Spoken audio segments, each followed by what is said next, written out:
This story took place in the year 2020. The body of 22-year-old Marlene Levesque was found with multiple stab wounds. Her death caused a huge public outcry, with people demanding that the Canadian authorities explain how this could have happened. Marlene Levesque, de Marlene Levesque, de Marlene Levesque, de Marlene Levesque, Marlene Levesque, de Marlene Levesque, de Marlene Levesque, Marlene Levesque. Murder of a young woman in Quebec City, Marlene Levesque.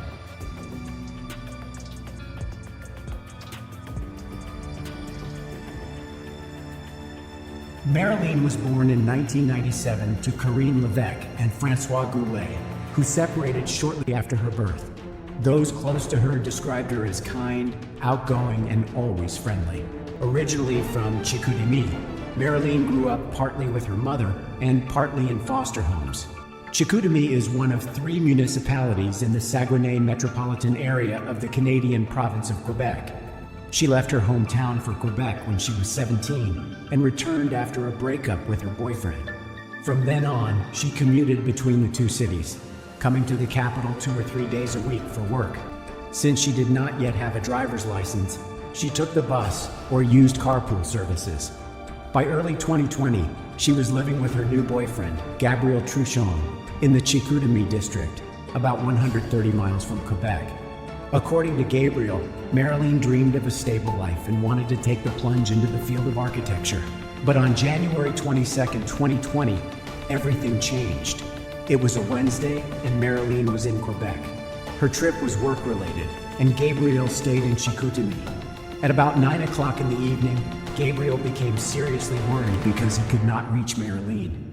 After several unsuccessful attempts to contact his girlfriend, Gabriel began texting Marlene's co-workers, hoping someone had seen her. But soon, Gabriel himself received a call from an unknown number. When he answered, the caller identified himself as a police officer and told him that Marlene had been found dead. Later, forensic experts determined that she died of multiple stab wounds, of which there were more than 50 on her body. To continue looking at Marlene's story, we need to go back 17 years.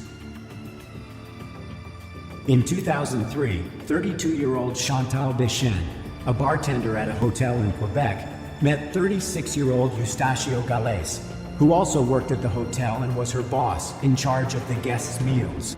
Soon after meeting, Chantal and Eustachio began a torrid romance. At the time, Chantal was the mother of 2 girls, ages 10 and 6, with whose father she had not lived for several years. As for Eustachio, he had been married to Joanne Lafrance since 1996, and they had 3 children. The relationship between the couple seems to have been rather uneasy. For example, 2 or 3 times in moments of anger, Eustachio broke down walls in their house. On one occasion, while they were traveling through Ottawa, he attacked his wife and was arrested and spent 7 days in jail. Despite the incidents described and other instances of verbal abuse, Joanne Lafrance claimed that she was not afraid of her husband and described him as a good father to their 3 children, although he did not always spend time with his family because of his demanding job. When the romance between Eustachio and Chantal began, he left his wife Joanne and their 3 children and moved in with his new sweetheart. The rapidly developing relationship was formalized. Chantal and Eustachio were married. At first, as is often the case, everything went well for the couple.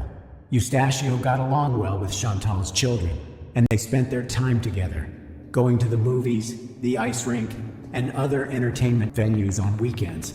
However, the relationship began to deteriorate as quickly as it had begun. At the same time, Galizzi was working more than 60 hours a week. He warned his supervisors that he would quit his job on December 31st, 2004, because he could no longer tolerate the pressures of his job as food and beverage manager at the hotel. However, he did not speak to his employer about the difficulties he was experiencing on a personal level. The relationship between Eustachio Galizzi and Chantal Deschênes was very complicated and often tumultuous in recent months. Some witnesses described the man as very jealous, while others said that both Eustachio and Chantal were possessive and often argued about it. Friends of the couple said that Eustachio Galese would raise his voice but not physically abuse Chantal Deschênes, although she would insult him or even slap him. The tension in the relationship climaxed on October 21st, 2004. That morning, Eustachio and Chantal returned home after a night shift at the hotel. Chantal's two daughters were still asleep. They spent the evening with Joannie Heon, their babysitter, who slept over at their house because their mother worked the night shift. From the couple's conversation, Joannie learned of the night's argument between them. The babysitter left the house around 7:15 a.m., and the children were supposed to go to school around 8 a.m. Before leaving for school, the girls went in to greet their mother, who was in the bedroom with Eustachio. It was the last time they saw their mother alive. At 1:29 p.m., Eustachio Gallese was at the home of his ex-wife, Joanna LaFrance, where he had gone to drop off all of his cash savings. At this point, he called the police and confessed that he had killed his wife Chantal. At 1:39 p.m., the police arrived at Joanne LaFrance's home, where Gallese repeated his confession and surrendered without resistance. He then insisted that the police arrive at the school as soon as possible, before Chantal's two daughters returned home and discovered their mother's body. At the same time, the police went to Chantal Deschênes' home, where they found her bloody body lying on the bed in her bedroom. Next to the body, the police found two knives with bloodstains on them and a hammer with the handle broken in two. An autopsy revealed that the woman died of multiple hammerhead injuries and multiple stab wounds. The blows with the hammer were so severe that the handle broke. At his trial in 2006, a jury found Eustachio Gallese guilty of second-degree murder. He admitted that his motive for committing the crime was that Chantal had decided to leave him. Gallese was sentenced to life in prison without the possibility of parole for 15 years. In 1997, he spent 7 days in jail for assaulting his first wife, Joanne LaFrance. In 2004, he killed his second wife, Chantal Deschênes. It can be concluded that Gallese had a tendency to abuse women. Despite this, 15 years later, in March 2019, the parole board concluded that Gallese's risk of reoffending was low enough that it decided to release him. As part of his parole strategy, Gallese was allowed to date women to satisfy his sexual needs. The parole officer developed a strategy that determined the amount of contact Gallese could have with women. He was allowed to visit an erotic massage parlor once a month to satisfy his sexual needs, but was prohibited from engaging in romantic relationships. He was also required to observe a curfew between 10 p.m. and 8 a.m. unless he was attending an Alcoholics Anonymous meeting. However, his control was so weak that he visited the massage parlor several times a week instead of once a month.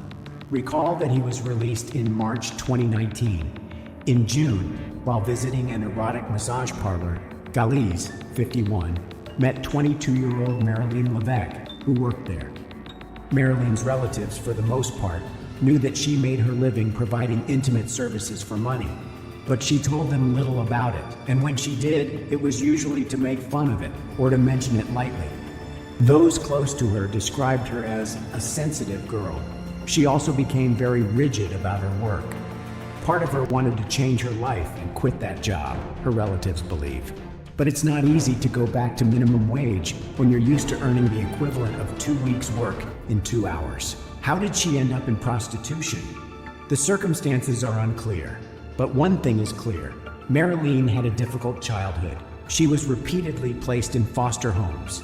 Marylene's boyfriend and close friends knew where she worked and exactly what she was being paid for. According to her friends, she wasn't proud of her job, but she wasn't ashamed of it either, and always talked about it openly. Marylene's boyfriend didn't mind that she made money this way because she worked in Quebec, 100 miles from their home. Gallese, who had virtually no one to supervise him, began visiting the massage parlor several times a week. Although the man gave the parole board the impression of a reformed man, his nature remained the same. On several occasions, he resorted to violence against female employees, as a result of which he was forbidden to come to the massage parlor. None of the staff knew that Gallese was a criminal, let alone that he had been in prison for the murder of his wife. In late summer 2019, when it was revealed that Gallese had assaulted several women at a massage parlor, the parole board banned him from visiting erotic massage parlors under threat of jail time. But by this time, Galese had fallen in love with Marylee and came up with a workaround. He offered the girl 1,300 Canadian dollars for a meeting in a hotel room, and she agreed. It was their first meeting outside a massage parlor, and it went off without any problems. Galese felt so much sympathy for Marylee that he began to share his emotional feelings with her. He told her that he missed his wife very much and mourned for 15 years, but did not specify that he himself had taken her life. Shortly thereafter, Eustacio Galese began to have the impression that the young woman was drifting away from him and that their relationship was deteriorating. He began to feel rejected, which made him anxious and jealous. The man made another hotel appointment for January 22nd, 2020. Marilyn told her boyfriend that she avoids meetings in hotels and prefers massage parlors where there are guards to protect the workers from trouble and to kick the client out the door if there are any problems. However, the $2,000 offered to Galese this time forced the young woman to agree to another meeting at the hotel. At 5 p.m., Galese and Marylee were seen in the restaurant of the hotel, located in southwestern Quebec. After dinner, around 8:30 p.m., the couple went to their room, and at 11:35 p.m., Galese showed up at the police station and, similar to the 2004 case, confessed to the murder. The police immediately went to the hotel, hoping that Marylee might still be alive. Unfortunately, she was already dead. At the autopsy, 57 stab wounds were found on her body. It was determined that Galese spent about 2 hours at the bar before turning himself in to police, and also got rid of the murder weapon and Marylee's cell phone. What happened was terrible in itself, but in this case, the identity of the perpetrator, his past, and the background to his new atrocity caused a huge resonance in society, which demanded answers from the authorities. Secretary of Public Safety Bill Blair offered his condolences to Marilyn's family and said her death could have been prevented. Quebec Justice Minister Sonia Lebel said she wanted to know how a violent criminal like Galese was granted parole. She also questioned whether the officers who worked with Galese had sufficient training to assess public safety risks, and called on Federal Public Safety Minister Bill Blair to investigate the situation. Another commission was set up to investigate the parole board's actions and found deficiencies in the first board's work, case management, and supervision of the offender. The head of the Correctional Service of Canada said Marylee's death was a terrible tragedy that should never have happened. He also promised that the Correctional Service of Canada, together with the parole board, would take important steps to prevent similar incidents in the future. Despite the high-profile statements, however, as in most such cases, no one was seriously punished.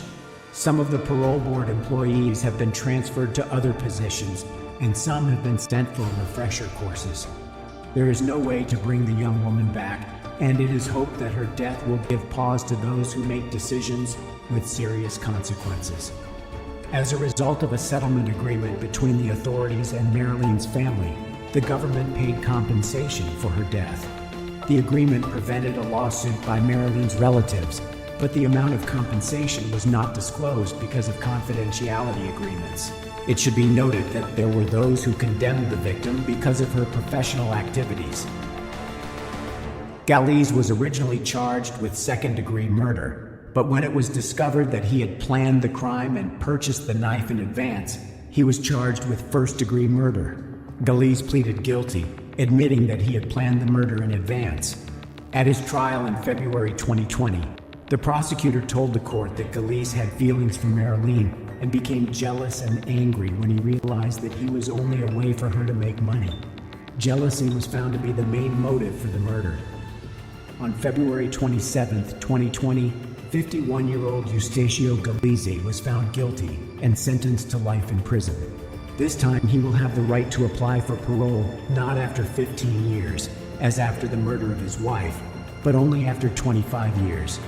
Do you think that if Galese lives to be 76 years old, he will be released again? Write your opinion in the comments.